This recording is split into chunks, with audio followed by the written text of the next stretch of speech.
রহিম, এটা হচ্ছে এই দেখেন এই যে 1.5 লিটারের একটা রাইস কুকার মালয়েশিয়ার।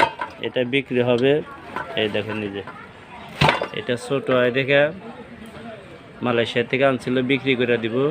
এই যে শুধুমাত্র একবার টেস্ট করার জন্য ভাত রান্না হয়েছিল, দেখেন একদম নিউ, একদম নিউ, একদম নিউ।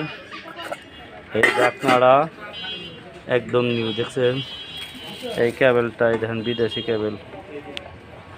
এটা দাম মাত্র 1600 টাকা হলে বিক্রি হবে। এই দেখেন কেবল একদম নতুন। এই দেখেন এই যে স্থানীয় 1.5 লিটার, মাত্র 1.5 লিটার। আদের সাড়ে থেকে 3 পা ভাত রাঁধতে পারবেন। কেউ যদি লাগে আমার ফেসবুক পেজে যোগাযোগ করবেন। দাম পড়বে 1600 টাকা। আমি এটা কিনে রাখছি, আর এটা হলো যে আমার দোকান, ঠিক আছে? এই যে এটা আমার দোকান, আমি রাইস কুকার বিক্রি করি। এই ছোটোটা দিয়ে বড়োটা নিয়ে গেছে। কেউ যদি লাগে আমার পেজে যোগাযোগ করবেন। এই ধরনের সব কিছু আছে। এই ডাক্তারটা, এই অ্যালুমিনিয়ামের, এই যে পাতিলটা, এই যে রাইস কুকারটা, দাম পড়বে মাত্র 1600 টাকা। বাংলাদেশের কেউ চাইলে আমি পাঠিয়ে দেবো কুরিয়ার সার্ভিসে। এগুলো রাখি।